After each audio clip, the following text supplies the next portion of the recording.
"They laughed when you bought that broken boat," the dockmaster barked, letting the pier hear. "Single dad with a rust bucket. What's next? A crown?" Laughter rippled off polished rails. A woman in a white blazer, Maris Ashbourne, chair of the Marina Board, watched like she owned the tide. "He's blocking paying members," she said. "Move him." The single dad didn't argue. He folded the receipt, stared at the condemned hull, and started untying the lines as if the noise wasn't real. "By the way, where are you watching from? Tell me in the comments below." Because beneath the jokes sat something uglier, rent he couldn't outrun, a kid who still believed, and a coastline that didn't care about status. They didn't know that weeks from now the Coast Guard would knock, asking for him by name, not his paycheck. The mockery sharpened. Maris snapped for security, and 2 men stepped in, not to help, just to remind him he didn't belong. Phones lifted, capturing his worst day like a show. He gave them nothing. No pleading, no fury, just a slow breath, steady hands, and eyes that stayed on the boat. Vindication wasn't here yet, but it was coming. The paint blistered under his palm, and a red condemned tag swung from the cleat like a verdict. To Maris, it was trash near her gleaming slips. To Rowan Hale, it was a last door that hadn't slammed. He'd brought his son, Elliot, because there was no one else. The boy hovered close with a dented lunchbox, tracking every laugh. Rowan felt the old instinct rise. Take the hit so your child doesn't have to. Someone muttered, "Hope it floats longer than his custody plan." Rowan shifted, putting his body between the voices and the boy. "Hey," he said softly, "eyes on me. We're okay." He wasn't okay. The rent notice was folded in his pocket. The fridge at home was half empty. Dock work paid in hours, not mercy. But panic spread fast, and Rowan had learned, years ago, that calm could be a shield. Maris approached, perfume slicing through salt air. "You can't work on that here," she said, smooth and final. "Insurance won't allow amateurs." Rowan glanced at the cracked transom, then at the yachts shining like trophies. "I'm not working on yours," he said. "I bought mine." Her smile tightened. It wasn't the boat that offended her. It was the word mine. "Security," she repeated. "Make sure he doesn't loiter." One guard hesitated, eyes flicking to Elliot.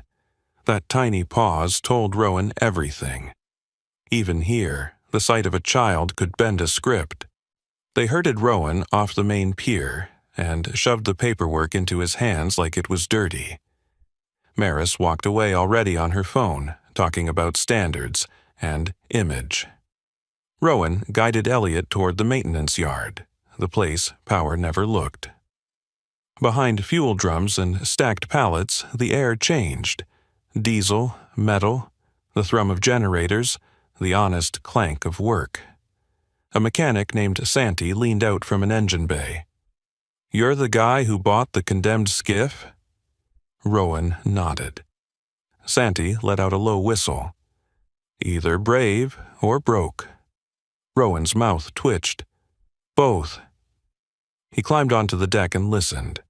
Not to the laughter fading behind him, those voices were already bored, but to the hull's complaints, a creak here, a hollow note there. His mind mapped stress points without effort. Reinforce ribs, replace fasteners, seal seams. He didn't announce it. He moved. His gloves were old, stitched and restitched, the kind you kept when you trusted them in worse places than a marina. A pale scar ran along his wrist, half hidden when he flexed, and Elliot had asked about it once. Rowan had only said, "Work," then changed the subject. Now, as he checked the bilge pump wiring and measured the draft with a scrap of line, his hands looked too sure for a man everyone called a nobody. Even Santi paused, eyebrows lifting, like he'd just seen the outline of some buried history inside. Elliot knelt by a rusted hinge. "Can I help?" Rowan handed him a small brush and solvent. "Clean the bolts, slow." The boy's face lit like he'd been given a job that mattered. Rowan watched, and something in his chest loosened. Just enough to breathe. He kept his gaze on the stern, thinking of reefs outside the breakwater and storms that turned rich toys into wrecks. He told himself he was rebuilding a boat to fish, to earn, to survive. But the truth underneath was steadier. He was rebuilding his son's faith, plank by plank. Out on the main pier, Maris Ashbourne's laughter carried once more, sharp as gull cry. Rowan didn't look up. He set his wrench to the first bolt and turned, steady, exact, like the sea was already counting down. The wrench stopped turning only when the light shifted from gold to gray, and the yard's generators hummed louder than the laughter from the main pier. Rowan wiped his hands on a rag, already black with oil, feeling Elliot's eyes on him. "You okay?" the boy asked quietly. Rowan nodded. "Yeah, long road, that's all." Across the yard, Santy leaned against a tool chest. "You planning to berth that thing here?" he called. "Board's not going to like it." "They don't have to," Rowan replied.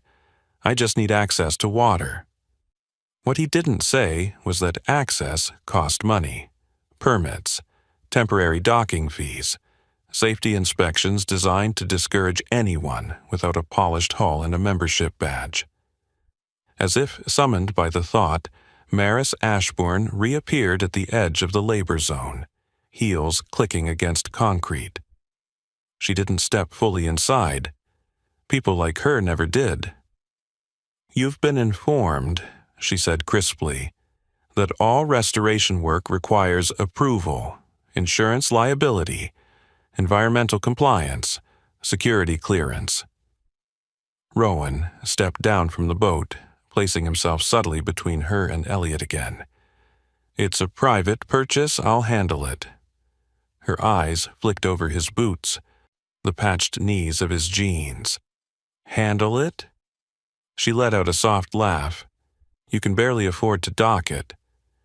The words hit, but he kept his breathing slow. "I'll manage." Maris studied him like he was a stain that wouldn't scrub out. "You have 48 hours to remove that vessel from this marina," she said, "or we'll tow it ourselves." Elliot stiffened. Rowan felt it before he saw it. "Understood," he answered evenly. She turned, satisfied, already dialing someone. The message was clear. Power didn't shout when it could schedule. Silence settled after she left. Santy shook his head. "She's serious. I know." "You got somewhere else to take it?" Rowan glanced at the breakwater beyond the slips. The old municipal ramp on the far side of the harbor was barely maintained. Shallow, debris-laced waters that luxury yachts avoided. No prestige, no polish, just tide and risk. "Yeah," he said finally, "I've got somewhere." They worked faster after that. Rowan stripped out rotted floorboards with controlled efficiency. He reinforced ribs with salvaged marine-grade aluminum he'd sourced cheaply weeks ago. Every measurement precise. Every bolt torqued just right.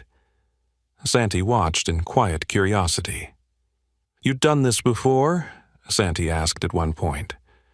Rowan didn't look up. Something like it. The understatement hung in the air. As evening deepened, harbor patrol sirens wailed faintly in the distance. Routine traffic control, nothing urgent. But Rowan's head tilted instinctively, calculating wind direction, current pull, the subtle shift in pressure. "You hear that?" Santy asked. "Yeah." "Storm fronts early." Rowan nodded once. He'd seen the forecast models. He'd seen the pressure drop hours before the public bulletin went out.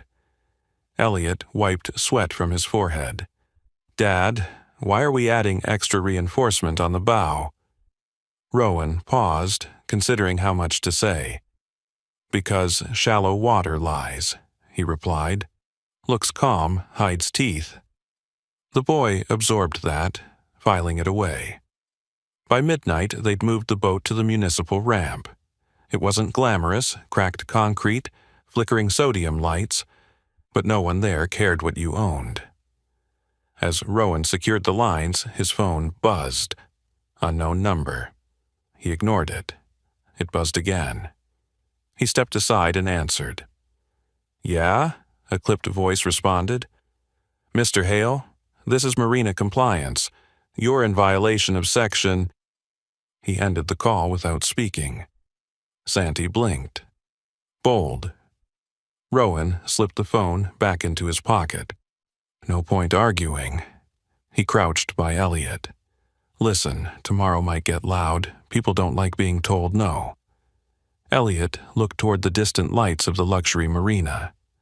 Are we going to lose the boat? Rowan held his son's gaze. Not if I can help it. There it was again. That calm certainty that didn't match his bank account. He checked the fuel lines one more time, adjusted the bilge pump, installed a secondary manual override that most casual boat owners wouldn't even think about. Why 2 systems? Elliot asked. Because when one fails, Rowan said quietly, you don't get a second chance. Wind picked up off the water, slicing colder now. Whitecaps flickered beyond the breakwater. On the far side of the harbor, music from the marina's private lounge drifted faintly across the dark. Laughter, glasses clinking, a world insulated from tide charts. Rowan secured the final latch and stepped back, studying the boat. It no longer looked condemned, it looked intentional. And somewhere beyond the horizon, pressure was building. Before we go further, subscribe with the bell on, because this isn't just about a boat. It's about what happens when power underestimates preparation. Rowan didn't know yet how soon that preparation would matter. But the sea did. The wind didn't ease overnight. It pressed against the small municipal ramp like a warning no one else seemed to hear. Rowan was already awake before dawn, tightening the last bracket beneath the bow light, while Elliot slept curled under a blanket in the truck.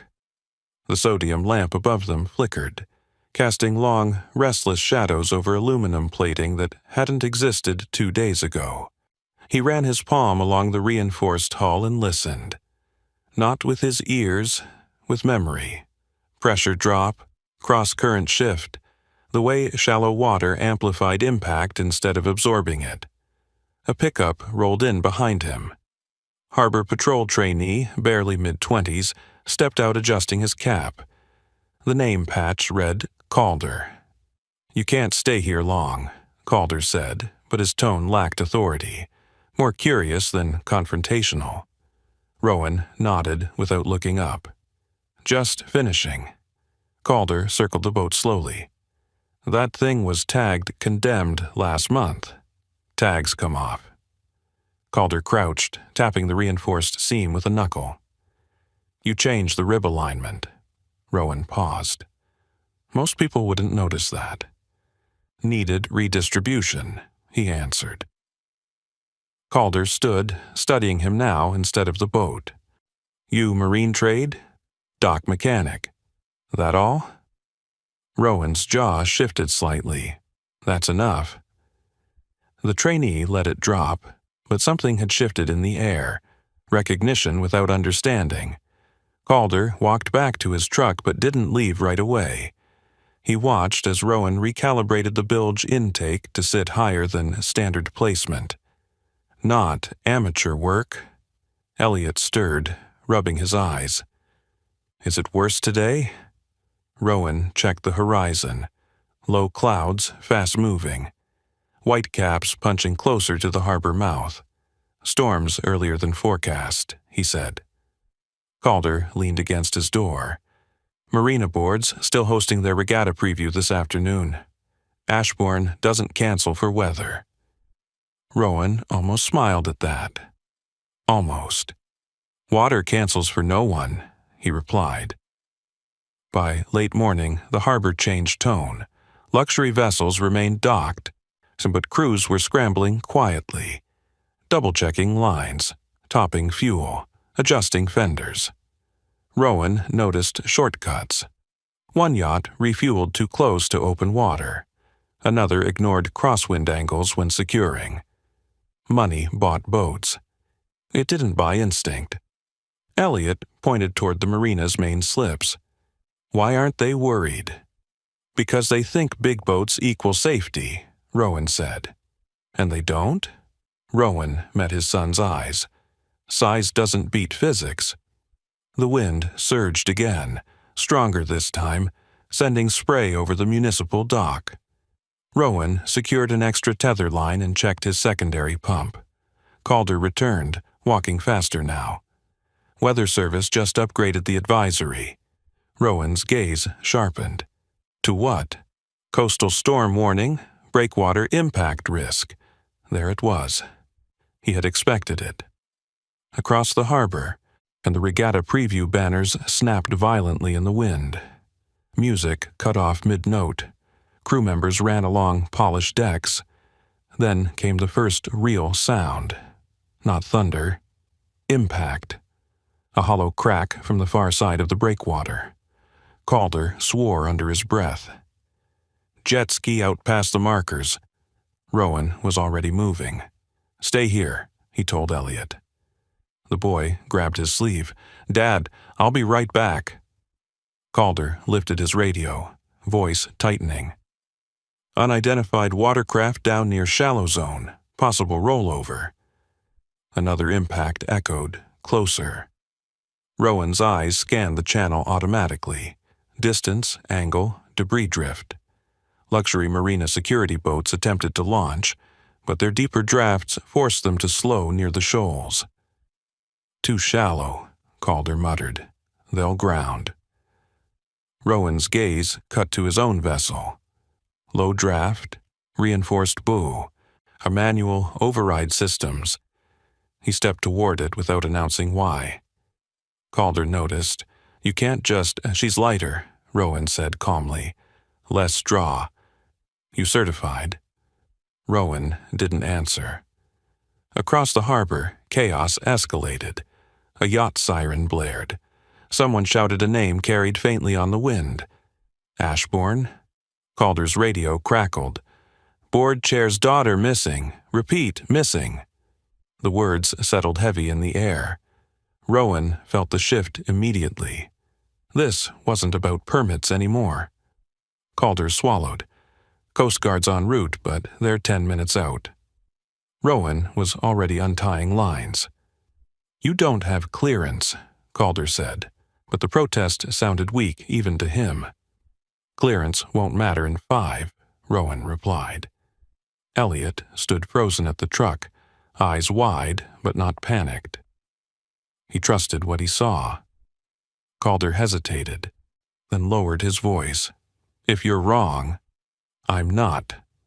No arrogance, just fact. Another wave slammed the breakwater, sending spray high into gray sky. Rowan stepped onto his boat and fired the engine. It responded immediately, steady, controlled. Calder stared at the reinforced hull cutting cleanly through water that stalled larger vessels. You've done this before, the trainee said softly. Rowan adjusted throttle with minimal motion. Something like it. Behind them, marina elites gathered along the pier, panic replacing polish. Among them, Maris Ashbourne gripped the railing, face drained of color. For the first time since she'd mocked him, she wasn't looking down at him. She was looking toward him, and the sea kept rising. The engine cut through the chop with a low, steady growl as Rowan angled toward the breakwater. Spray hit his face in sharp bursts, cold and bracing, but his grip never shifted. Behind him, the municipal ramp shrank into gray blur while the marina's polished slips dissolved into chaos. Calder's voice crackled over the handheld radio he'd shoved at Rowan last second. Coast Guard 3 minutes out. Debris field expanding. Breakwater breach confirmed. Rowan didn't respond. He didn't need to. He adjusted course by instinct, not sight, reading the water's texture instead of its color. The shallow zone near the shoals churned differently, waves folding inward where submerged rock hid just beneath the surface. Luxury rescue boats had tried to approach. He could see one now, stalled and reversing awkwardly to avoid grounding. Too heavy, too slow. "Dad." Elliot's voice echoed faintly in his mind, though the boy was safely behind him now. "Focus." Another impact boomed, followed by the unmistakable scrape of fiberglass against rock. Rowan throttled down slightly and let the current pivot his bow at an angle most would never risk. The reinforced plating beneath him absorbed the shock of hidden turbulence without flinching. A bright flash of overturned hull came into view beyond the broken markers. Jet ski, half submerged. He circled once, scanning. There. A faint movement between swells. He killed the throttle at precisely the right second, and let momentum glide him close enough to see a hand break the surface before vanishing again. No wasted motion.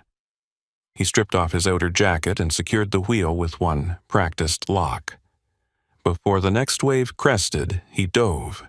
The cold hit like a punch to the ribs, but he moved through it cleanly, eyes open against salt sting.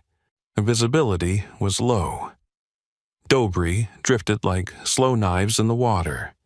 He tracked the direction of the last movement and found her tangled in the jet ski's tow line, unconscious, pulled under by weight and current. Lila Ashbourne. He didn't hesitate. One hand stabilized her chin above water, while the other reached for the dive knife clipped discreetly at his belt. The old blade he'd installed days earlier without explanation. One precise slice. The line fell away. He surfaced with her just as a wave slammed into the breakwater, the sound cracking through air and bone. On the marina pier, Maris Ashbourne saw him rise from the swell carrying her daughter. The crowd gasped, not at drama, but at impossibility. He maneuvered them back to the boat with controlled urgency, hauling Lila aboard with careful efficiency. He assessed airway, pulse, breathing. Cleared obstruction. Rolled her onto her side as water spilled from her lungs. "Come on," he muttered under his breath, voice steady, not desperate. He compressed once. Twice. She coughed. The sound cut through storm noise sharper than any siren. Behind him, the Coast Guard cutter roared into view but slowed quickly at the shoals. Too deep. Rowan signaled with a tight hand gesture, guiding them to hold position where depth allowed. He restarted his engine and navigated outward at a diagonal angle that skirted the worst turbulence, using the same narrow channel he'd memorized years ago from charts most recreational boaters never studied. When he reached safe depth, Coast Guard crew transferred Lila aboard with urgent precision. Commander Iris Valdez stood at the rail, studying Rowan closely. Her gaze lingered not on the boat, but on him. "You certified for open water rescue?" she called over wind. Rowan shook his head once. "No." She didn't look convinced. They secured Lila and sped toward harbor medical staging. Rowan cut his engine and let silence fill the space where adrenaline had been. The storm continued its assault, but inside him, everything slowed. He turned back toward the marina. As he approached, the pier crowd parted without instruction. No laughter now. Only stunned quiet. Maris stood at the edge, soaked by spray, her white blazer clinging to her shoulders. For a moment, she looked less like a board chair and more like a mother who'd nearly lost everything. Rowan secured his line and stepped onto the dock. She opened her mouth, but nothing came out. He didn't wait for gratitude. "Water's still rising," he said calmly. Move your vessels off the inner slips or they'll collide when the surge rebounds. It wasn't a suggestion, it was advice. She nodded once, instinctively obeying. Security guards who'd escorted him days ago now stared at him like they were seeing someone entirely different. Calder jogged up, breathless. Coast Guard says she's stable. Mild hypothermia, concussion, but she's breathing on her own. Rowan exhaled slowly. Across the pier, someone whispered, "How did he even know where to look?" Maris found her voice at last. You were lucky." Rowan met her eyes not unkindly. "No," he said quietly, "prepared." The word landed heavier than accusation. Wind whipped between them, carrying the scent of brine and something else. Shift. For the first time since he'd arrived at this harbor, power wasn't looking down at him. It was trying to understand him. And somewhere behind the shock settling over the marina, a different kind of storm was just beginning to form. The storm hadn't finished with the harbor. Rowan was still coiling his line when another shout tore across the pier. A 40-foot cruiser had broken loose from its inner slip, surge slamming it sideways into two neighboring hulls. Fiberglass cracked like gunfire. "Lines! Secure the lines!" someone yelled, panic replacing polish entirely. Maris turned in frantic circles, issuing orders no one seemed able to execute fast enough. Her heels slipped against soaked wood. The image of control she'd worn like armor was dissolving by the minute. Rowan didn't hesitate. He moved. "Shift weight starboard!" He barked to a crew struggling against the surge. "Don't pull against it. Angle with it." They obeyed without questioning why. He vaulted onto the unstable dock edge and retied a drifting stern line with swift, practiced knots that locked under tension. Another wave hit, but this time the cruiser held. "Who put cleats that close to the edge?" he muttered under his breath, shaking his head. Maris heard him. "Can you stabilize the outer slips?" she demanded, voice cracking despite her effort to sound composed. He studied the water pattern for 2 seconds. "Not with current this strong. You need to release pressure first." "Release? How?" "Loosen forward lines before they snap and take the posts with them." Her silence told him she'd never considered that possibility. He moved again, instructing deckhands who just hours ago wouldn't have met his eyes. Across the marina, another vessel slammed into its neighbor. Metal shrieked. Someone screamed. Rowan scanned for hazards automatically. Fuel lines, electrical cables exposed, unsecured batteries. "Kill shore power on Dock C," he shouted toward Calder, who had reappeared with wide eyes. "Now!" Calder ran. The chaos intensified. Wealth couldn't command tide or wind, it could only react. Rowan climbed onto a pitching dock segment and secured 3 separate boats in under a minute. Movements fluid and efficient.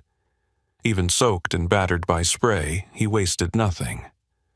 Maris stepped closer this time, not staying at the boundary of the labor zone. "How do you know all this?"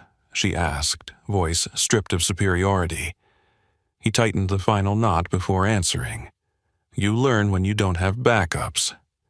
The statement hung heavier than accusation. Another loud crack split the air. One of the decorative regatta banners had torn free and wrapped itself around a spinning propeller. The motor screamed in protest. Rowan swore softly. "Shut it down!" Crew members scrambled. For the first time, people were looking at him not as intrusion, but direction. He guided them through quick, decisive corrections, redistributing weight, loosening lines before tension turned them lethal. Somewhere in the blur of motion, someone said, "He saved the girl." Another voice responded, "And now he's saving half the marina." The shift in tone was unmistakable. Before we go further, subscribe with the bell on, because this isn't just about one rescue. It's about what happens when preparation outpaces privilege. A Coast Guard truck rolled into the marina lot as the worst of the surge began to taper. Commander Valdez stepped out, scanning damage with trained eyes. She approached Rowan directly. "You navigated the shoals like you had a chart memorized," she said. Not a question. Rowan wiped salt water from his brow. "Spent time around them." "Doing what?" He hesitated only briefly. "Work." Valdez studied the reinforced bow of his boat.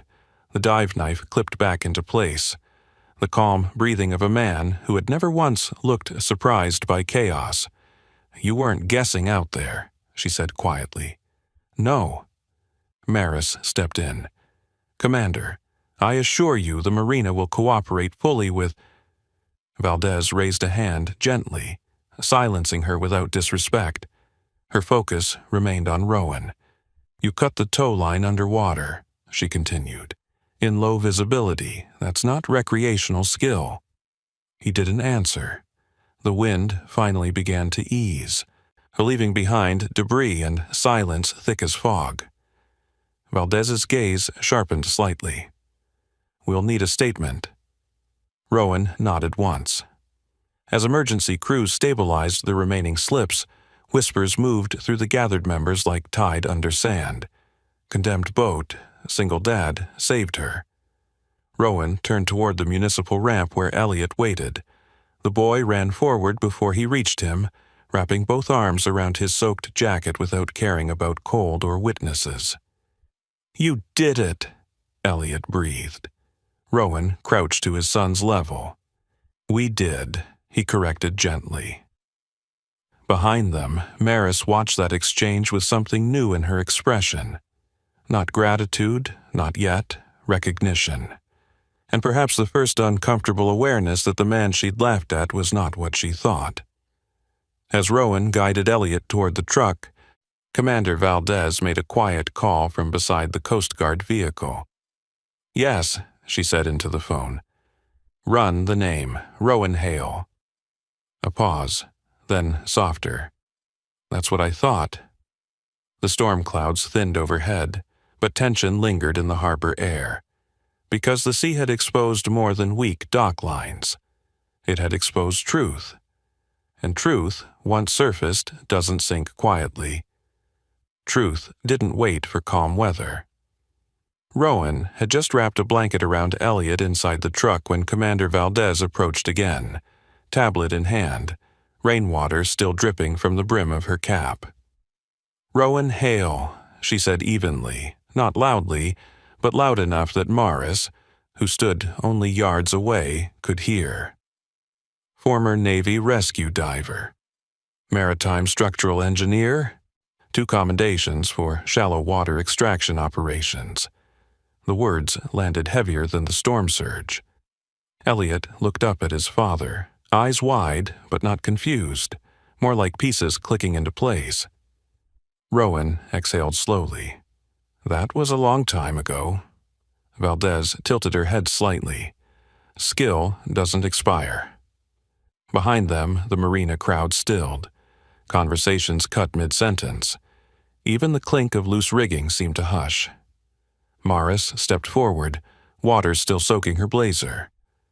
"Is that accurate?" she asked, though the answer was already in Valdez's posture. "Yes," Valdez replied. "And if he hadn't recognized the shoal shift pattern, your daughter would still be out there." The implication wasn't cruel, it was factual.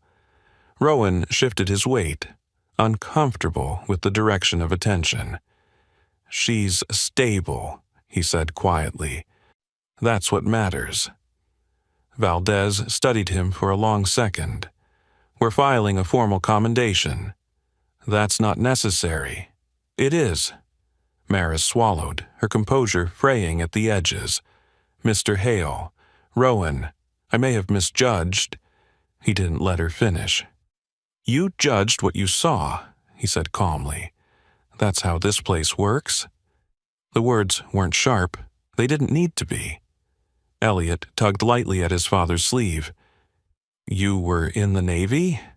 Rowan crouched again, lowering himself to eye level. Yeah. Why didn't you tell me? He hesitated. The truth sat heavier than metals ever had. Because it's not who I am now, he said. Now I'm your dad.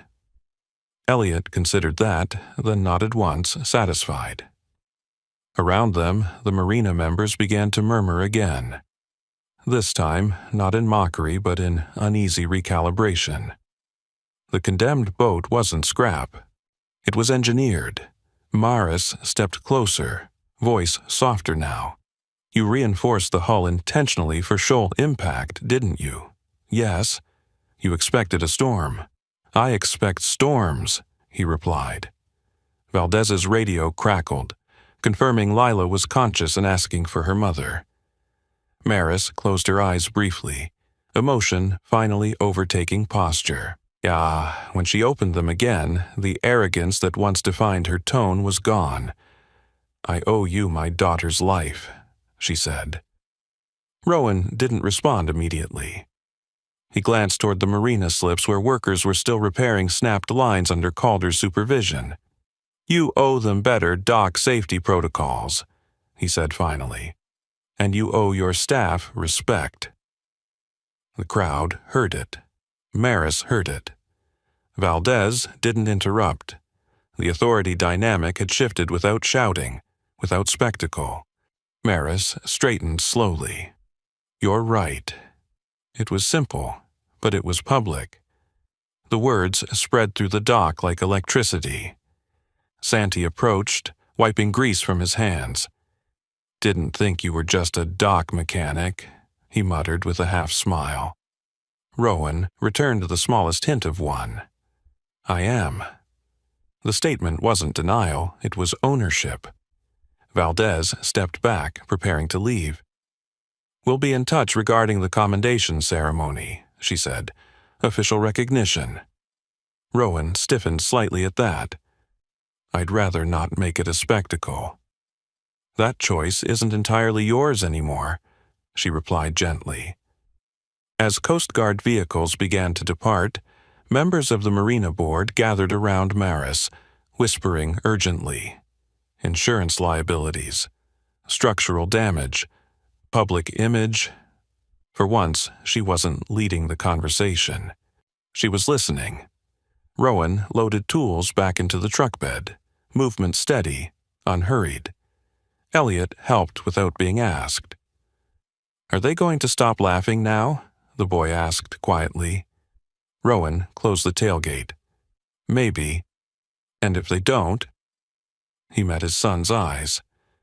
Then it doesn't matter. Across the lot, Maris broke away from the board cluster and walked toward him one final time before he could leave. The municipal ramp is unsafe long-term, she said carefully. You can berth at slip 12 temporarily. No fees. Rowan considered the offer. Not charity. Correction. I'll pay standard rate, he said, when I can. Her lips pressed together, but she nodded. Fair. It wasn't forgiveness. It wasn't friendship. It was adjustment. As Rowan drove away, the marina behind him looked different. Not in structure, but in awareness. Word would spread. Not about humiliation, about competence, about a man in oil-stained gloves who had navigated where polished hulls couldn't. Inside the truck, Elliot stared out at the water thoughtfully. Dad? Yeah? When I grow up, can I learn to read the sea like that? Rowan glanced at him, something warm breaking through the fatigue in his chest. Yeah, he said softly. I'll teach you. Behind them, Maris Ashbourne stood at the edge of the pier, watching the truck disappear down the coastal road. For the first time, she wasn't calculating profit margins or membership tiers. She was recalculating people, and that shift would matter more than the storm ever could. The truck's taillights faded from the marina entrance, but the ripple he'd left behind didn't. By the time Rowan reached the small rental house near the shoreline, a word had already begun circulating through harbor group chats and private member threads. Not gossip this time, video clips. grainy footage of him diving into the shoals, screenshots of Coast Guard confirmation, a still image of Maris Ashbourne standing speechless on her own pier. Inside the house, the world felt smaller, quieter. Elliot dropped onto the couch, exhausted but buzzing with pride. "They were all staring at you," he said. Rowan hung his soaked jacket by the door. "Storms make people stare." "That's not what I meant." He paused, glancing at his son. The boy's expression wasn't hero worship, it was understanding. Rowan walked into the kitchen and filled 2 glasses of water. His hands were steady again, though his muscles hummed with leftover adrenaline. A knock came at the door. He stiffened slightly. When he opened it, and Calder stood there, cap in hand. "Sorry to show up like this," the trainee said. "But I had to see if you were okay." "We're fine," Rowan replied. Calder hesitated. "The board's meeting tomorrow morning. Emergency session, damage control." Rowan leaned against the doorframe. "That's their job." Maris asked for a full safety audit, structural review, dock redesign proposals. Calder's eyes held something close to admiration. "She used your terminology." Rowan exhaled through his nose. "Good." Calder shifted awkwardly. "You could consult. They'd listen now." He shook his head. "I've got work." That was true in more ways than one. Calder nodded slowly. "For what it's worth, you changed how they see this place." Rowan didn't answer that. After the trainee left, Elliot approached quietly. "Are you mad at her?" Rowan thought about Maris standing soaked and shaken on the dock, about the difference between arrogance and fear. "No," he said finally, "I'm not mad." "Then what? I'm careful." The next morning, the marina looked different. Not repaired yet, but humbled. Rowan returned early to check his boat at Slip 12, the temporary berth Maris had offered. Crew members nodded at him now. Some even offered quiet thanks. He acknowledged them with small nods back. The boat sat steady against the dock, reinforced bow catching early light. It no longer looked condemned. It looked deliberate. Santi approached with coffee in hand. "You see the news?" Rowan frowned slightly. "What news?" "Local station picked it up. Dock worker rescues developer's daughter." He winced at the phrasing. Santi smirked. "They don't know the half of it." Rowan climbed aboard to recheck the bilge pump. "They don't need to." Across the marina, a black sedan pulled in. Maris stepped out, not in white this time, navy jacket, hair pulled back, no entourage. She walked straight toward him. Conversation softened as she passed. "Rowan," she said once she reached the slip. He stepped down from the deck. "Chairwoman." She didn't correct him. "I reviewed the damage reports," she began. "Your instructions prevented at least 3 structural failures." He didn't look surprised. "I was wrong," she continued. "About you, about what matters." The words were measured, but they weren't forced. He studied her for a moment, gauging sincerity. "Storms level things," he said quietly. "Sometimes that's useful." A faint, almost humorless smile touched her lips. "The board wants to host a recognition ceremony, publicly." "I don't need applause." "It's not about applause," she replied. "It's about correction." He considered that. Around them, dock hands worked with renewed energy, as if something unspoken had shifted in their favor. Maris took a breath. "I also want to implement mandatory safety revisions. I'd like your input." There it was, not charity, not guilt. Invitation. Rowan looked out over the water, thinking about how quickly status could flip under pressure.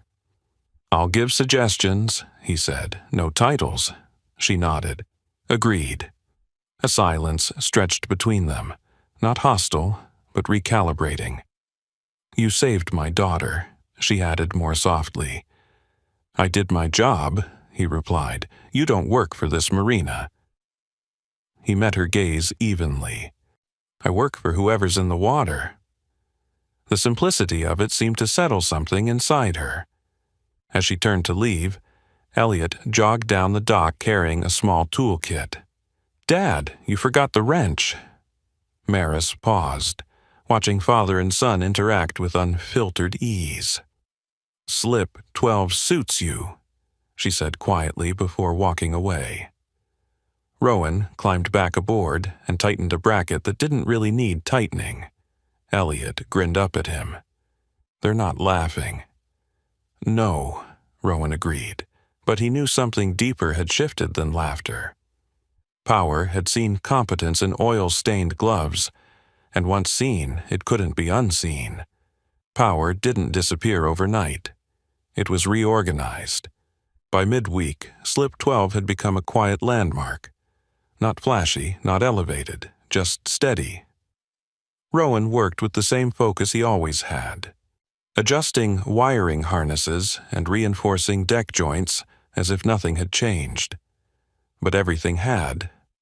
Marina staff now asked for his opinion before securing storm lines. Harbor patrol trainees lingered longer near his berth. Even yacht owners nodded with something resembling respect instead of dismissal. He didn't encourage it. He didn't reject it either. He just worked. Santi leaned over the railing mid-morning. Board, finalize the ceremony, he said. Saturday, public. Rowan tightened a bolt without looking up. Thought I said I didn't need one. You don't, Santi replied. They do. That part was harder to argue. Across the dock, Maris stood with the two contractors reviewing blueprint drafts. She gestured toward the inner slips, her tone direct but no longer dismissive. Rowan caught fragments of conversation. Cleat spacing revisions, how load bearing reinforcements, emergency release protocols, his terminology, not borrowed, adopted. Elliot sat cross-legged near the bow, sketching the boat in a small notebook. Are you going to wear a suit? He asked, casually. Rowan glanced down at his grease-stained shirt. Probably not. You should. Why? Because they expect one. He paused, considering the boy's logic. Before we move further, subscribe with the bell on. Because what's coming isn't about applause. It's about what happens when the overlooked become unavoidable. Saturday arrived with clear skies. The pier was dressed differently this time. Not in regatta banners, but in a modest podium and Coast Guard insignia. Cameras from local news stations dotted the edges. Members gathered, not in mockery, but anticipation. Rowan almost didn't come.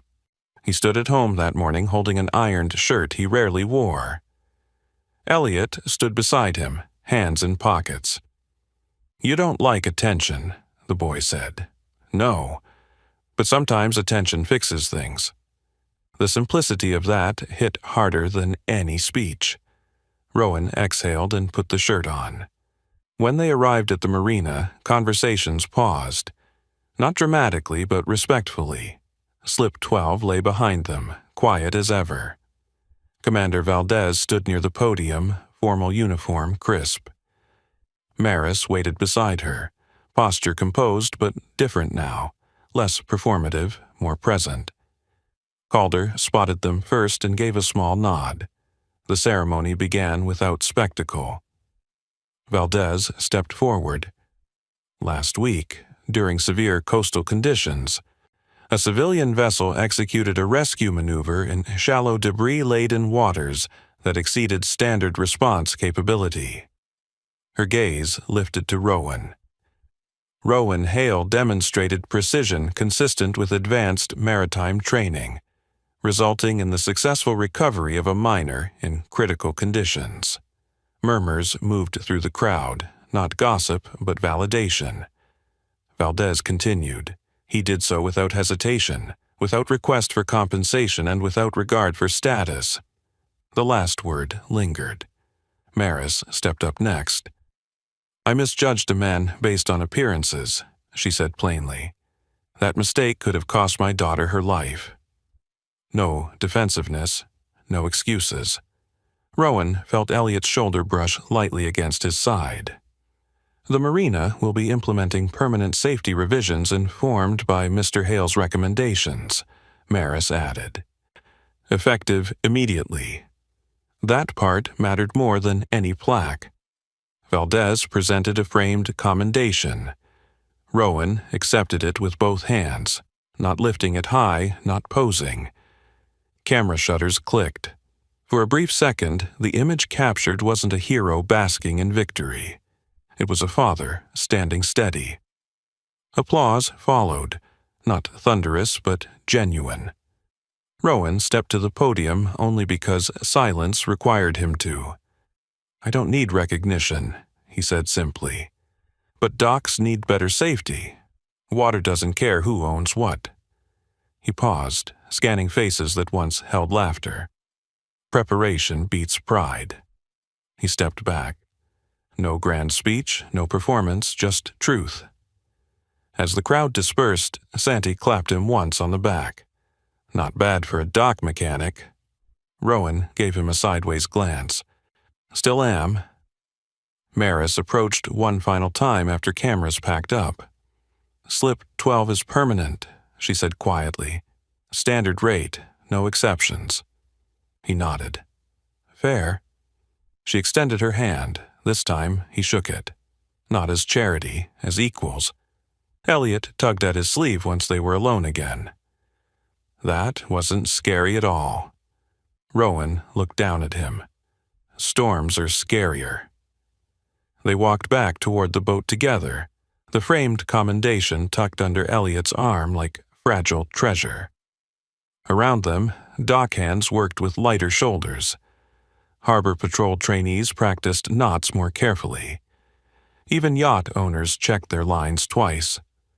The marina hadn't changed structure. It had changed culture. And that shift, quiet, practical, irreversible, was the real victory. The applause faded, but the work didn't. By Monday morning, Rowan was back beneath the deck at Slip 12, replacing a corroded junction box while Elliot handed him tools without being asked. The framed commendation sat inside the truck, not on display. Recognition hadn't altered routine. What had changed was the traffic. 2 marina contractors approached mid-morning carrying revised dock schematics. "Chairwoman asked us to run these by you," one said, unrolling blueprints across an overturned crate. Rowan wiped his hands and scanned the plans. Cleat placements had been widened. Emergency quick-release systems added. Reinforcement points recalculated for surge impact. He nodded once. "Shift this brace 6 inches inland. Surge torque will snap it otherwise." They marked the change immediately. No debate. Across the harbor, Calder supervised trainees practicing storm drills with renewed seriousness. And the difference was visible. Less performance, more precision. Rowan stepped back aboard his boat, checking the bilge again. Habit. Always habit. Elliot leaned on the railing. "They're listening to you. For now." Why for now? Rowan considered that. People listen loudest right after they're scared. The boy absorbed it quietly. A sleek black SUV rolled into the lot near noon. Not for ceremony this time, just arrival. Maris stepped out alone. She crossed the dock without entourage, carrying a folder instead of authority. "Do you have a minute?" she asked. He climbed down to meet her. "Sure." She opened the folder, revealing finalized marina policy revisions. Safety audits mandatory. Storm readiness certification required. Emergency response collaboration with Coast Guard formalized. "These pass tonight," she said. "Unanimous support." Rowan studied the pages. "Good." She hesitated before continuing. "There's something else." He waited. My daughter asked about you." His expression didn't change. "She remembers you underwater," Maris said softly. "She said you looked calm." Rowan's jaw tightened slightly. Panic spreads. "She wants to thank you personally." "That's not necessary." Maris met his gaze. "It matters to her." A pause settled between them. "I'll stop by the hospital," he said finally. "Briefly." Relief flickered across her face, subtle but genuine.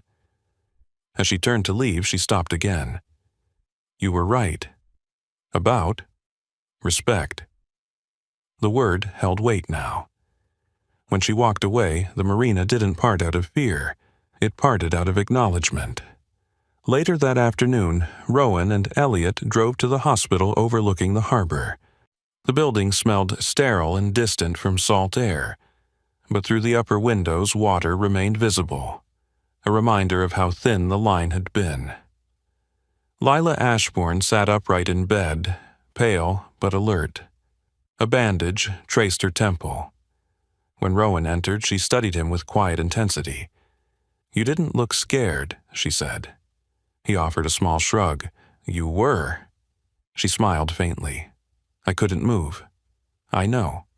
Elliot stood beside his father, awkward but proud. "Thank you," Lila said simply. Rowan nodded.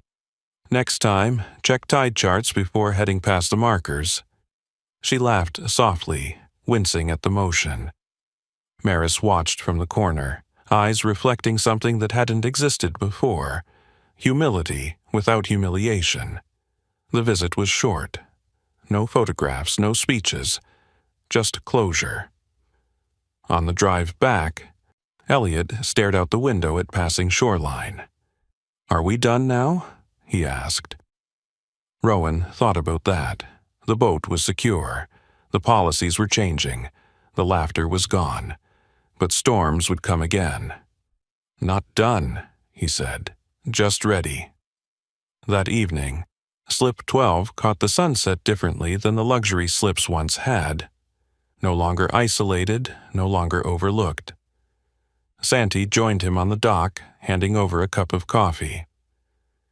"You realize," Santi said, "you're part of this place now." Rowan took a slow sip. "I always was." The difference was visibility. Lights flickered on across the marina as dusk settled. Boats rocked gently in calmer water, secured more thoughtfully than before. Calder jogged past, nodding and greeting. Board members no longer whispered when he walked by. They asked questions, and he answered. Not as a former officer, not as a hero, just as a man who understood the sea. Elliot climbed aboard and ran a hand along the reinforced bow. "It doesn't look broken anymore." Rowan followed his gaze. "No," he said quietly, "it doesn't." The condemned tag was gone. In its place was something sturdier than pride. Proof. Proof that quiet competence outlasts ridicule. Proof that preparation reshapes power. And proof that sometimes the place meant for labor becomes the place that leads. Even with policies rewritten and applause behind them, power didn't surrender its habits easily. The emergency board meeting that evening wasn't ceremonial. It was strategic. Rowan hadn't planned to attend, but Calder had stopped by Slip 12 just before dusk. "You should hear this," he'd said quietly. "Some members aren't thrilled."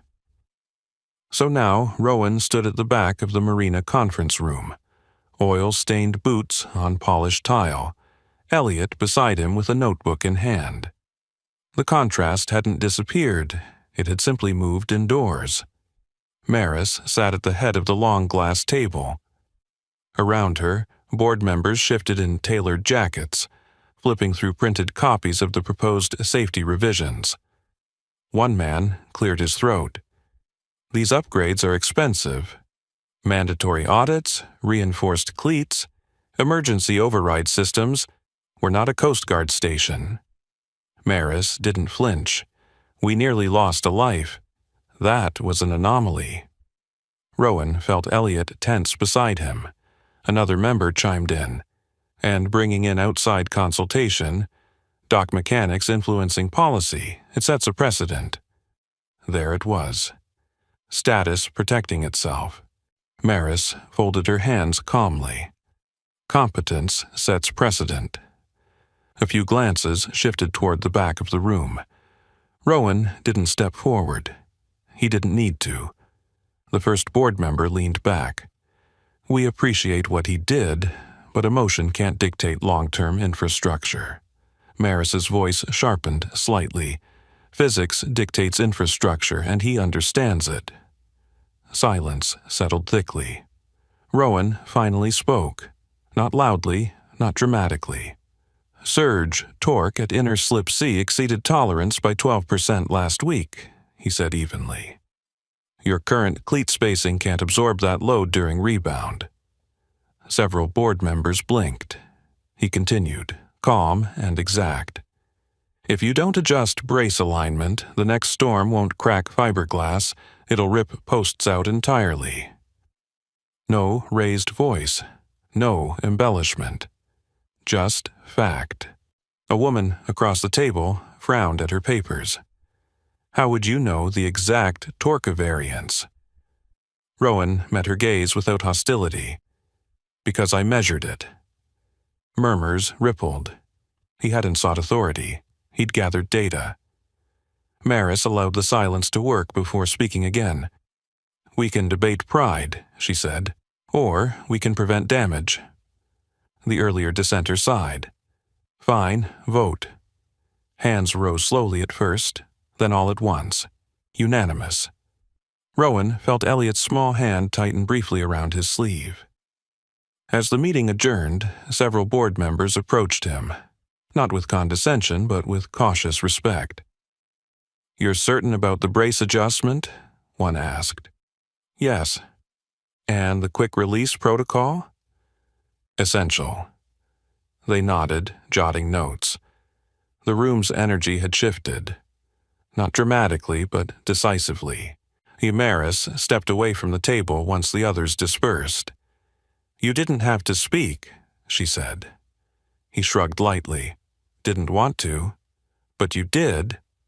He looked toward Elliot, who was sketching dock beams in the margin of his notebook. Sometimes silence costs more, Rowan replied. Maris studied him for a long second. You don't want a board seat? It wasn't a question. No. Why? Because I'm not here to rule the marina. Her lips curved faintly. Just fix it. Just fix it. Outside, night air cooled the tension lingering from inside. The docks creaked softly, boats secured under newly tightened lines. Elliot looked up at his father. You didn't look nervous. I was. You didn't show it. Rowan crouched beside him. You don't always need to show everything you feel. The boy nodded thoughtfully. As they walked toward slip 12, Santi called out from the shadows. Heard the vote passed. Yeah, Santi grinned. Guess the dock mechanic runs the place now. Rowan shook his head. No, the storm does. Laughter, genuine this time, drifted across the pier. For the first time since he'd arrived weeks ago with a condemned hull and folded receipt, Rowan felt something different settle in his chest.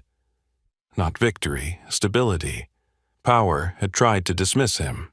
Then it had tried to contain him.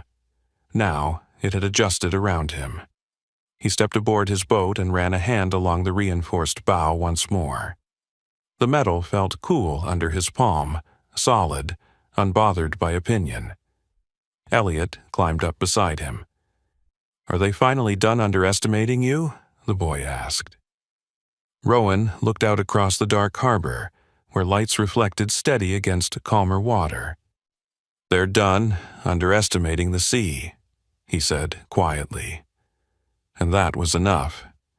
The marina didn't return to normal. It recalibrated. By the following week, new cleats were being installed along Dock C. Contractors reinforced brace alignments exactly where Rowan had marked them. Emergency quick-release kits arrived in sealed crates stamped with Coast Guard approval numbers. Slip 12 remained quiet, but no longer invisible. Rowan was tightening a fuel filter when a familiar Coast Guard SUV rolled into the lot again. Not urgent, not flashing. Deliberate. Elliot noticed first. Commander's back.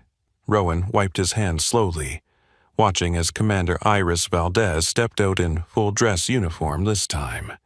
That meant something. Maris appeared moments later, moving quickly but without panic. Word spread fast along the pier. Dockhands paused mid-task. Yacht owners drifted closer without pretending not to. Valdez approached Rowan directly. "Mr. Hale," she began formally, voice carrying just enough to gather attention. "We received final clearance from District Command." Rowan folded his arms lightly. Clearance for what? For public recognition beyond this marina. Murmurs traveled like wind along the slips. Valdez continued, "Your actions qualify for the Civilian Maritime Valor Commendation. It's rare." Rowan's expression didn't change. Inside, something tightened. Not pride, not fear, but discomfort with scale. "That won't be necessary," he said quietly. Valdez met his gaze steadily. "It already is." Maris stood beside her, not speaking, simply allowing the moment to unfold without claiming it. Valdez turned slightly toward the gathered crowd. "During the storm, Mr. Hale executed a shallow water extraction under conditions our primary vessel could not safely navigate. He assessed tide variance, identified submerged hazard patterns, and performed underwater line severance with professional precision. The technical clarity silenced any lingering doubt. He did so before we arrived," she added, "which means he acted without guarantee of backup." The weight of that hung heavy. Rowan shifted slightly, aware of Elliot standing at his side, looking up at him not with awe, but with steady trust.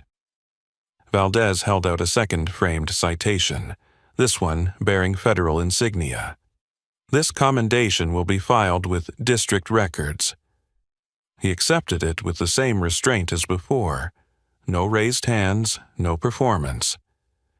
The crowd began clapping again, but this time it wasn't hesitant.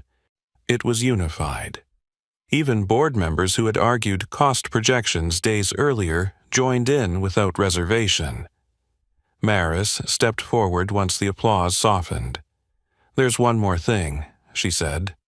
"The marina will be funding a community maritime safety workshop series, free to local families."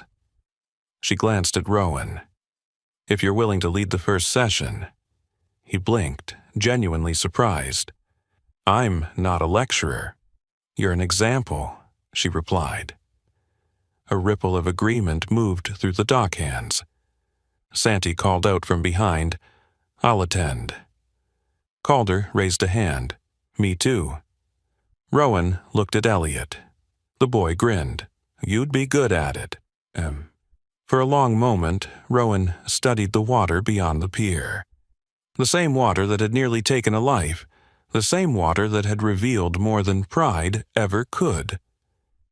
"Fine," he said at last. "One session." Valdez allowed herself a faint smile.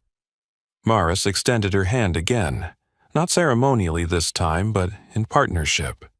He shook it. Not because she'd changed completely, but because she was trying. As the crowd dispersed, conversations carried a different tone. No one mentioned the condemned tag anymore. No one joked about rust or receipts. Instead, they spoke about brace angles, tide charts, redundancy systems, about preparation. Elliot tugged at his father's sleeve once they were alone near the bow. "Does this mean we're staying?" he asked. Rowan looked around the marina, the reinforced docks, the workers adjusting lines with new awareness, the board chair speaking to contractors without condescension. "Yeah," he said softly, "we're staying." The wind carried no storm warning that afternoon, and only steady salt air and the hum of work being done right. Commander Valdez returned to her vehicle, pausing once to glance back at Slip 12. She didn't see a dock mechanic. She saw a man who'd stepped forward when authority couldn't, and she knew something most of the marina was just beginning to understand. True leadership doesn't announce itself. It responds. Rowan climbed aboard his boat and checked the anchor chain out of habit. Elliot followed, mimicking each motion carefully. On the main pier, Maris watched them for a moment before turning back toward the board office. Not above them anymore, not separate, but part of the same tide. Respect had replaced ridicule. Policy had replaced pride. And the place meant for labor had quietly become the place that led. The first maritime safety workshop filled faster than anyone expected. Families from the marina stood beside local fishermen who'd never once been invited past the outer gates. Dock hands lined up next to yacht owners. Teenagers who'd once treated the breakwater like a photo backdrop now held printed tide charts in their hands. Rowan stood at the front of the pier, not behind a podium, just beside his boat. Slip 12. The place they'd laughed at. He didn't wear a suit. He wore the same oil-stained gloves. "Storm doesn't care what you paid for your boat," he began evenly. "It cares how you secured it." No theatrics, no grand gestures, just the truth. Elliot moved through the small crowd, handing out laminated safety checklists he'd helped design. His handwriting marked the margins. Always double-check knots, circled twice. Maris stood off to the side, not directing, not controlling. Listening. When Rowan demonstrated how to read subtle current shifts by watching debris patterns instead of wave height, even seasoned boat owners leaned in. Calder assisted with equipment placement, repeating instructions Rowan had once given him mid-storm. Something had changed in the marina. Not surface level, structural. After the workshop ended, families lingered longer than expected. Questions replaced assumptions. Conversations crossed social lines that had once felt permanent. A retired fisherman shook Rowan's hand. "You made this place safer," he said quietly. Rowan shook his head once. "We did." As dusk approached, the crowd dispersed slowly. Slip 12 returned to calm. Elliot climbed aboard and sat on the reinforced bow, running his fingers along the metal plating. "Remember when they called it junk?" he asked. Rowan leaned against the railing. "Yeah. It doesn't look like junk anymore." "No, because it never was." Maris approached without announcement, hands tucked into her jacket pockets. "The safety compliance report came back," she said. "Insurance premiums dropped 20%. Rowan smirked faintly. Preparation pays. She studied the boat for a long moment. "I'm glad you didn't leave." He looked at her evenly. "I wasn't planning to." Silence settled comfortably between them. Not tense, not performative, just balanced. Out beyond the harbor, water moved in steady rhythm against the breakwater that had once nearly taken everything. Rowan stepped onto the dock and glanced at the line of slips stretching outward. Workers moved with intention now. Yacht owners secured gear without being reminded. Harbor patrol trainees drilled regularly without complaint. The culture had shifted, and it hadn't required force. Just example. Elliot hopped down beside him. "What injustice are we fixing next?" the boy asked lightly. Rowan chuckled under his breath. "One at a time." The framed commendations still rested in the truck. Not mounted, not displayed. Because the real proof wasn't paper. It was in the reinforced braces, the widened cleats, the quiet respect woven into everyday routine. They laughed when the single dad bought a broken boat. Weeks later, the Coast Guard knocked on his door. But the real reversal wasn't the knock. It was what came after. A marina that once measured worth by polish now measured it by preparedness. A chairwoman who once guarded status now guarded safety. A boy who once watched his father endure ridicule now watched him reshape a community without raising his voice. Rowan rested his hand on Elliot's shoulder. "This wasn't about them laughing," he said softly. "It was about not quitting." The harbor lights flickered on one by one, reflecting steady across calm water. Power hadn't been destroyed, it had been corrected, and correction, done right, lasts longer than applause. If you've got the next story title, tell me what it is. Subscribe and don't miss our next story. Your kid doesn't belong here. The school board told a single dad, then the room went quiet. And tell me in the comments, what injustice should we tackle next? You really thought buying that dump would make you one of us? The words cut through the still morning air, sharp enough to turn heads from manicured lawns and polished driveways. A few neighbors chuckled under their breath, others didn't bother hiding their smirks as they stared at the cracked siding and overgrown weeds surrounding the cheapest house on the block. By the way, where are you watching from? Tell me in the comments below. Because what looked like a poor decision wasn't one at all. Not even close. He didn't argue, didn't flinch, didn't even glance at the woman standing across the street in her tailored suit, her sunglasses reflecting his so-called mistake. Instead, the single dad just knelt in the dirt and kept digging, and none of them, not a single one, understood why that mattered. The man's name was Ethan Call. He moved with a quiet precision that didn't match the worn boots on his feet or the faded work shirt clinging to his back. While the others watched with judgment, he focused on the soil beneath his hands, brushing it aside carefully, almost methodically, like he wasn't just planting something, he was searching. Behind him, his daughter sat cross-legged on the front steps, sketchbook balanced on her knees. Lily didn't seem bothered by the whispers or the stares. She'd learned, long before this neighborhood, that people always had something to say when they didn't understand you. "Dad," she called softly, tilting her head, "you're digging in the same spot again." Ethan paused. Not startled, just aware. "Yeah," he replied, voice calm, almost absent-minded. "Ground feels different here." Different. It wasn't the kind of word anyone else would have used. To them, dirt was dirt. A backyard was just a backyard. But the way he pressed his palm flat against the soil, eyes narrowing slightly as if listening to something no one else could hear, it felt deliberate. Intentional. Across the street, Marianne Voss lowered her sunglasses just enough to study him more closely. "This is exactly what I warned the board about," she said, loud enough for the nearby residents to hear.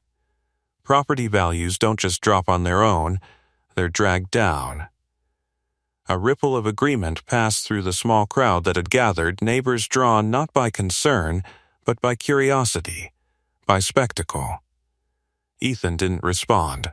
He simply stood, wiping his hands on his jeans, and glanced briefly toward the row of pristine houses lining the street. The symmetry, the polished stone, the flawless landscaping, all of it sat on ground no one questioned. Except him. "Dad," Lily said again, quieter this time, "are we staying here?" That question carried weight. Not fear exactly, but uncertainty. The kind that came from moving too many times, from watching doors close just as quickly as they opened. Ethan looked at her then, really looked. "Yeah," he said after a moment. "We are." No hesitation, no explanation, just certainty.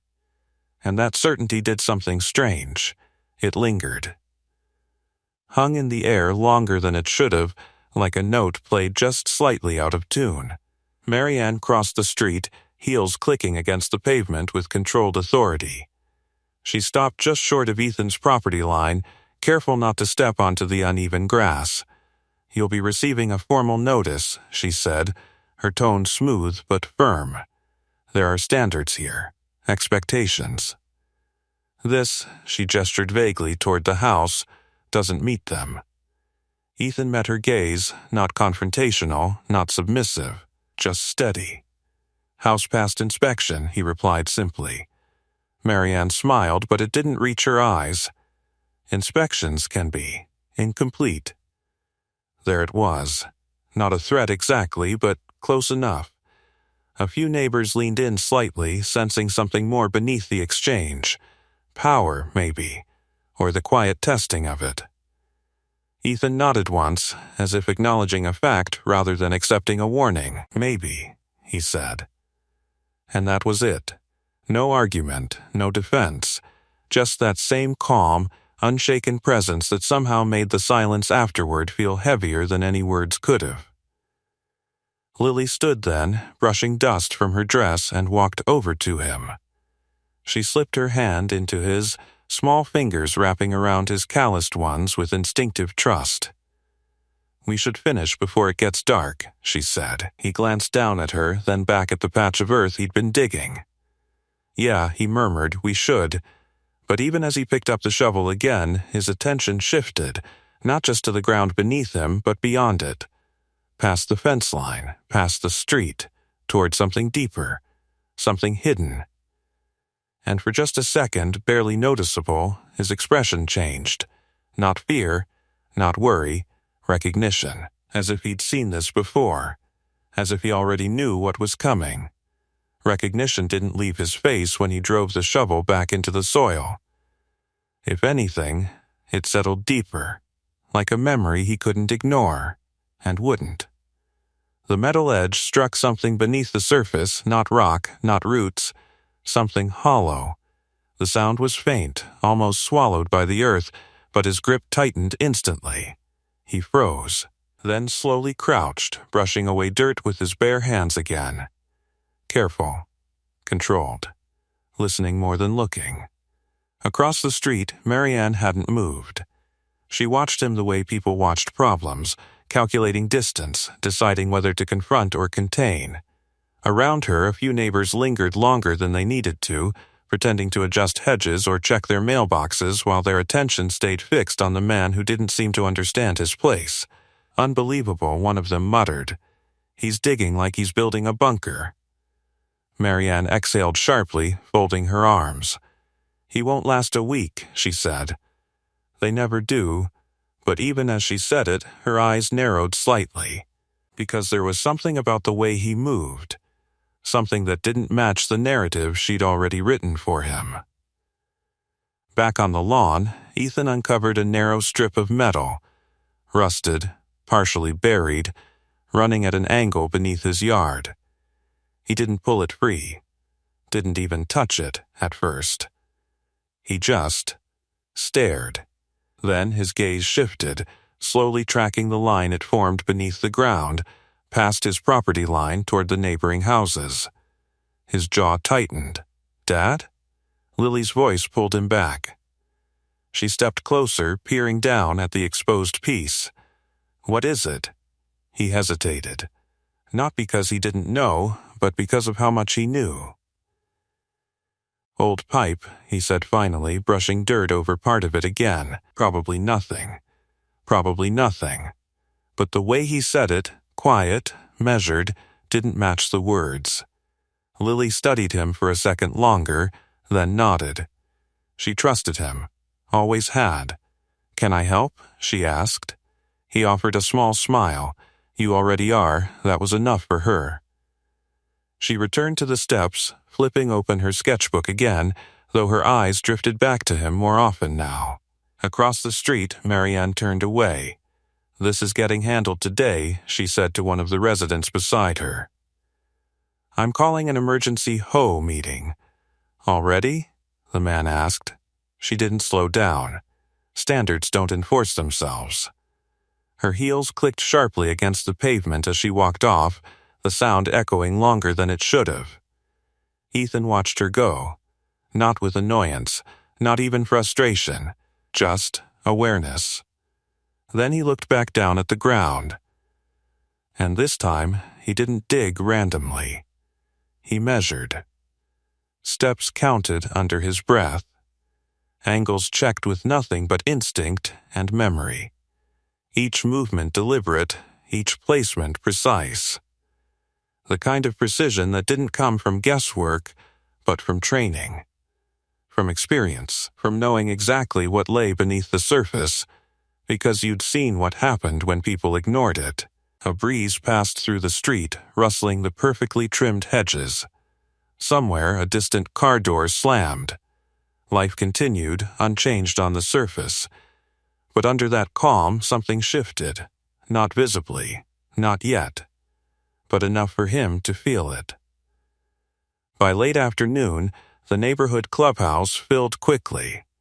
Polished wood floors, glass walls reflecting golden sunlight, a long table where Marianne stood at the head, tablet in hand, posture flawless as always. "This won't take long," she began, her voice carrying easily across the room.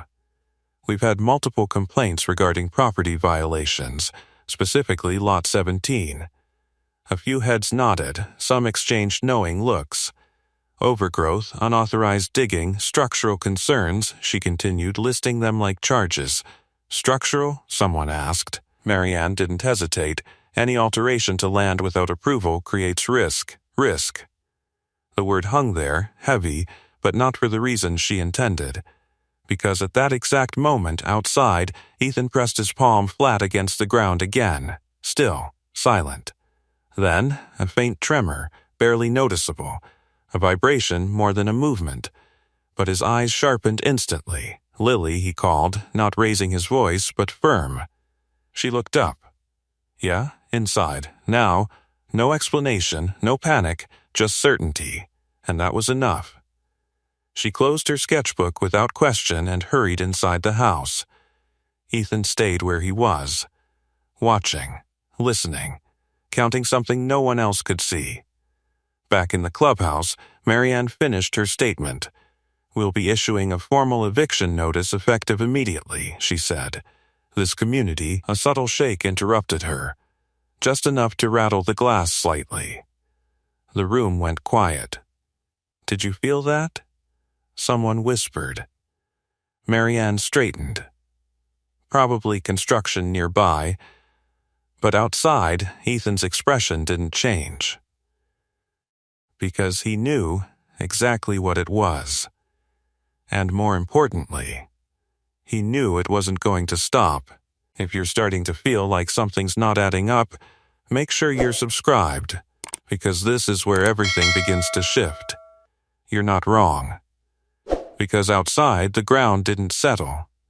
It held that faint, uneasy vibration, like something deep beneath the neighborhood was shifting, testing its limits. Ethan stood completely still, boots planted firmly in the soil, his attention locked on the subtle tremor most people would have ignored. To anyone watching, he looked calm, maybe even passive. But inside, calculations were already running. Distance, pressure, direction. Patterns he hadn't thought about in years, now rising back to the surface with alarming clarity. He exhaled slowly, then turned toward the house. "Stay by the door," he said to Lily as he stepped inside briefly. She nodded, clutching her sketchbook tighter than usual. "Is it bad?" He didn't answer right away, not because he didn't know, but because the truth wasn't simple. "It could be," he said finally. "But we're ahead of it." Ahead of it. That phrase lingered in her mind as he stepped back outside, already scanning the street again. Across the road, one of the neighbors had stepped out of his house, frowning as he looked down at his driveway. A thin crack had appeared, barely visible, but new. "Hey," the man called out, crouching to inspect it. "This wasn't here this morning." Another door opened. Then another. Curiosity spread quickly in places like this, especially when perfection started to slip. Within minutes, several residents stood outside their homes, murmuring, pointing, comparing notes. Probably the heat, someone suggested. Or bad concrete, another added. Excuses came easily when reality felt inconvenient. But Ethan didn't look at the cracks. He looked beyond them, tracing invisible lines beneath the ground, connecting what others saw as isolated flaws into something far more dangerous. His gaze shifted toward the slope at the far end of the neighborhood, a subtle incline most people barely noticed. But he did, and the way his shoulders tensed said everything. Back inside the clubhouse, Marianne had already regained control of the room. "It's nothing," she stated firmly, brushing off the brief tremor as if it had never happened. "Let's stay focused." A few hesitant nods followed. People wanted to believe her. It was easier that way. Now, as I was saying, a louder sound interrupted her this time, not a shake, a sharp crack, the kind that echoed. The room fell silent again. One of the residents near the glass wall turned slowly, eyes widening as he looked outside. "There's something happening out there." Marianne's jaw tightened. She walked toward the window, each step measured, controlled. But when she reached the glass, her composure faltered just for a second, because the street no longer looked perfect. Hairline fractures now stretched across multiple driveways. One of the decorative stone pathways had shifted unevenly, and in the center of it all, Ethan stood exactly where he had been. Not surprised, not confused. Prepared. Back outside, the murmurs had turned into uneasy silence. The man who'd first noticed the crack straightened slowly, brushing dust from his hands. "This doesn't look right," he admitted. No one argued this time, because deep down they could all feel it now. Something wasn't stable. Something was wrong. Ethan stepped forward, finally closing the distance between himself and the group. They noticed him immediately, not because he demanded attention, but because of the way he carried himself. Steady, grounded, certain. "You should step back from the driveways," he said calmly. A few people blinked at him, caught off guard by the tone, not forceful, but firm enough to cut through the noise. "Excuse me?" One woman replied, clearly irritated. "And why exactly would we?" "Because the ground underneath isn't holding evenly," he interrupted, not raising his voice, but leaving no room for debate. That did it. The group went quiet, not convinced, but unsettled. "What are you talking about?" the first man asked, glancing down again. Ethan pointed, not at the crack itself, but along its path. "Look at the direction," he said. "It's not random." A few heads tilted, eyes followed the line more carefully this time, and slowly, realization began to creep in. The fractures weren't scattered, they were connected, leading somewhere. Marianne stepped out of the clubhouse just then, her presence immediately shifting the atmosphere. "What is going on here?" she demanded. Relief flickered across a few faces. Authority had arrived. Control would follow. At least that's what they expected. Ethan turned toward her. For the first time, their roles felt less defined. "The ground's shifting," he said simply. Marianne scoffed. "That's ridiculous." "Is it?" 2 words. Calm, direct. But they landed heavier than anything else said so far, because now everyone was looking at the cracks, and no one was laughing anymore. A low rumble followed, deeper this time. Not loud, but undeniable. And beneath their feet, something moved again. The movement didn't stop this time. It lingered, subtle but undeniable, like the ground itself was breathing beneath their feet. A few people instinctively stepped back, shoes scraping against stone and pavement. The earlier confidence, the casual dismissal, it was gone now, replaced by something quieter, heavier, uncertainty. Marianne held her ground. She didn't move, didn't flinch, even as the rumble faded into an uneasy stillness. But the tightness in her jaw gave her away. the slight hesitation before she spoke again. "This is being blown out of proportion," she said, her voice sharper now. "Minor settling happens all the time in new developments." But no one answered her. Because now they could see it. One of the luxury homes across the street, pristine just hours ago, had developed a jagged crack along the edge of its front steps. Small, but fresh, and growing. Ethan didn't look at Marianne. He looked at the house, then at the ground beneath it, then beyond it, tracing something invisible again. "Everyone needs to move away from the foundations," he said, louder this time, not commanding but urgent enough to cut through the tension. A man near the cracked steps hesitated. "Is it dangerous?" Ethan didn't sugarcoat it. "It's getting there, that was enough." People started moving. Slowly at first, then faster, stepping back onto the street, away from walls, away from anything that touched the ground too firmly. Except Marianne. She stepped forward instead. "This is unnecessary panic," she snapped, her gaze locking onto him. "You don't get to walk in here, tear up your yard, and suddenly act like you understand structural integrity better than the people who built this neighborhood." There it was again. That line. That assumption. Ethan finally met her eyes fully. "I'm not acting," he said. Simple. Flat. But something about it made the air shift again, not physically this time, but socially. Because doubt had entered the room. Not about him, about her. "You're a contractor," she continued, her voice tightening. "A handyman at best, and now you're diagnosing entire properties?" A few neighbors glanced between them, caught in the middle of something they didn't fully understand anymore. Ethan didn't respond immediately. He crouched instead, right there in the street, and pressed his palm flat against the asphalt. The same motion, the same stillness. Listening. A car alarm chirped faintly in the distance. Wind brushed through the trees. Someone shifted nervously behind him. And then, a sharper tremor. This one visible. The cracked steps across the street shifted again, just slightly, but enough to send a small piece of stone breaking loose and sliding downward. A woman gasped. "Okay, that's not normal," someone said quickly. Now Marianne stepped back. Just one step, but it was enough.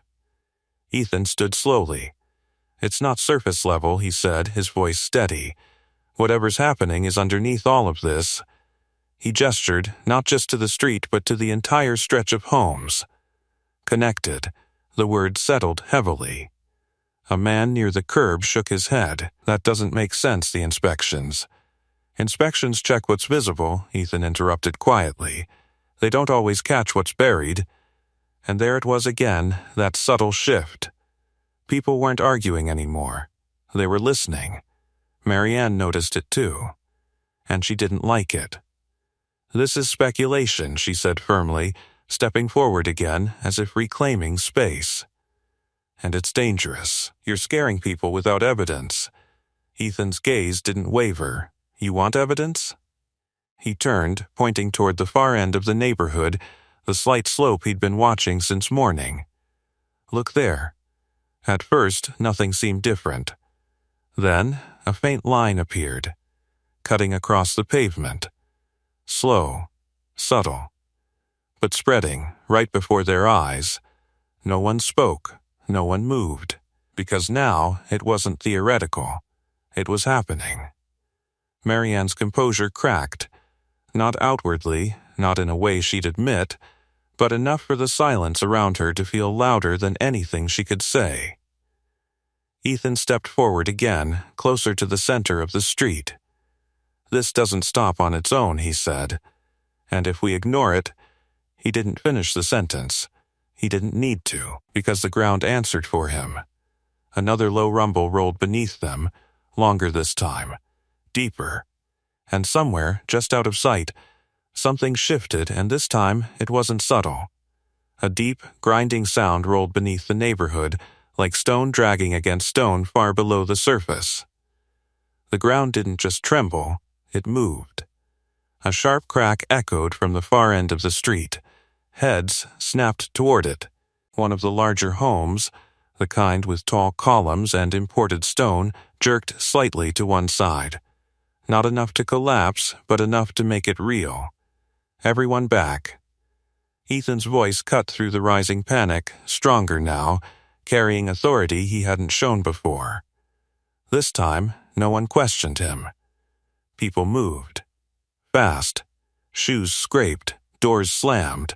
Someone shouted for their kids. The illusion of control, the polished, perfect calm of the neighborhood, shattered in seconds.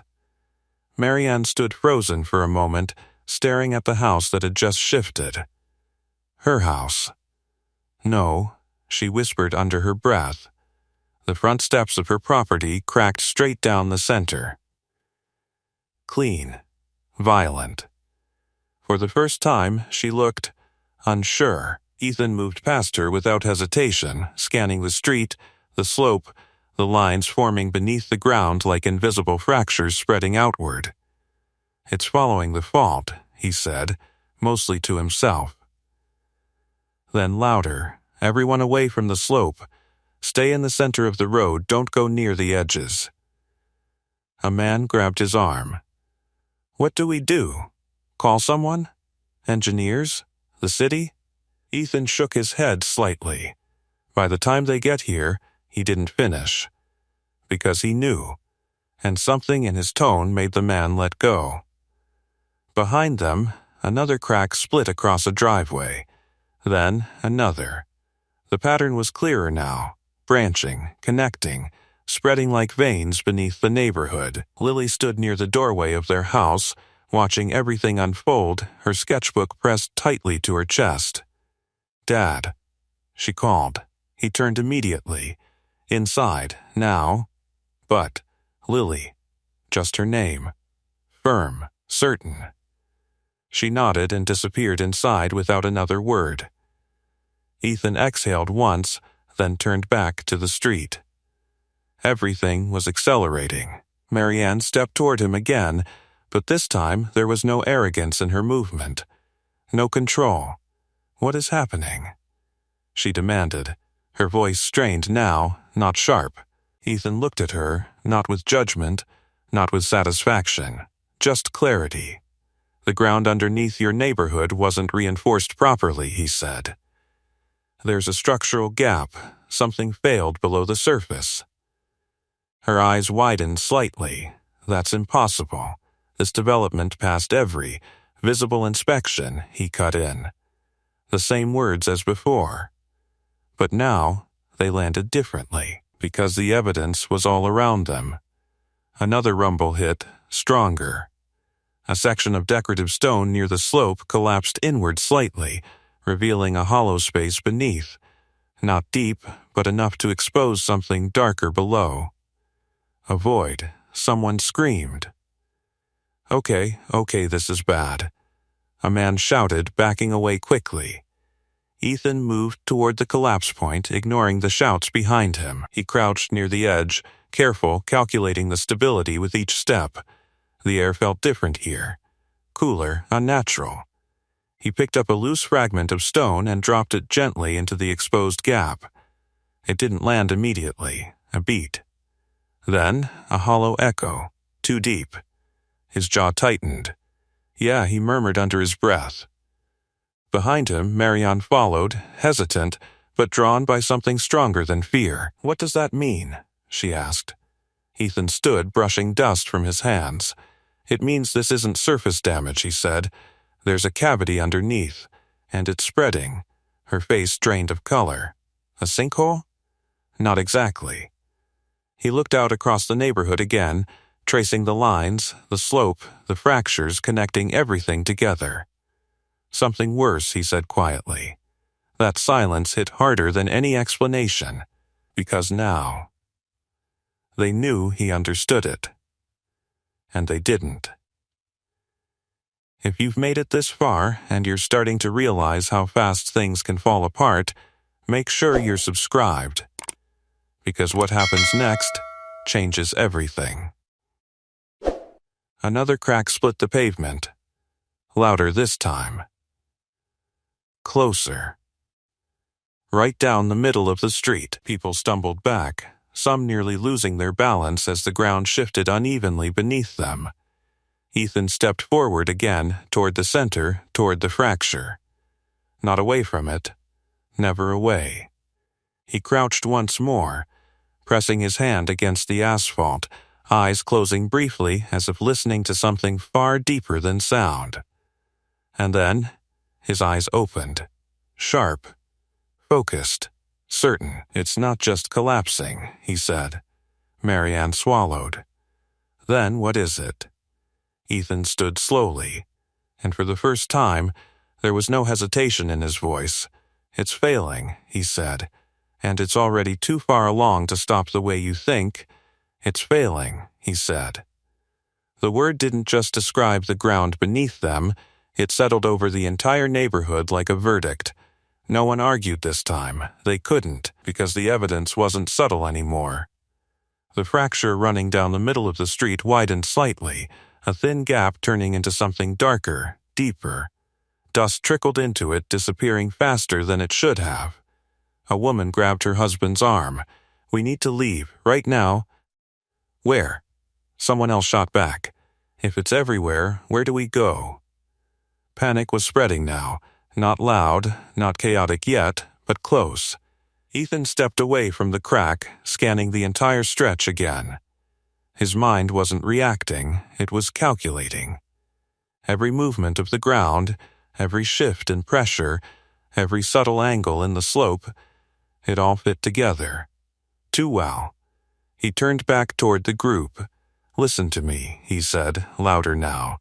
The center of the road is the most stable point. For now, stay together. Don't go back inside the houses. A man frowned. But our stuff, our stuff doesn't matter, Ethan cut in. Weight distribution does. Foundations are already compromised. If one section gives, a sharp crack interrupted him again. This one closer. Right beneath one of the parked luxury cars. The vehicle shifted slightly, tilting just enough to send a ripple of gasps through the crowd. Okay. The man threw his hands up. Fine. Now they listened. Not because they trusted him yet, but because nothing else made sense anymore. Marianne stood just off to the side, her usual composure unraveling piece by piece. She looked at her home again, the fractured steps, the subtle lean that hadn't been there this morning. This can't be happening, she whispered. Ethan heard her, but didn't respond. Instead, he walked back toward his yard. Fast, focused. Where are you going? Someone called after him. Getting ahead of it, he replied without stopping. He grabbed a set of tools from beside the porch, simple things. Rope, a metal rod. Markers he'd already placed earlier. That detail didn't go unnoticed anymore. Wait, one of the neighbors said slowly. You already had this stuff set up? Ethan didn't answer directly. He drove the metal rod into the ground at a specific point near the edge of his property, checking resistance, angle, depth. Then another, and another, each placement precise. Each movement efficient, not guessing, knowing. Marianne stepped closer again, her voice tighter now, not from authority but from something else. How are you doing that? She asked. How do you know where to place those? Ethan paused briefly, glancing at the line of rods forming along the yard.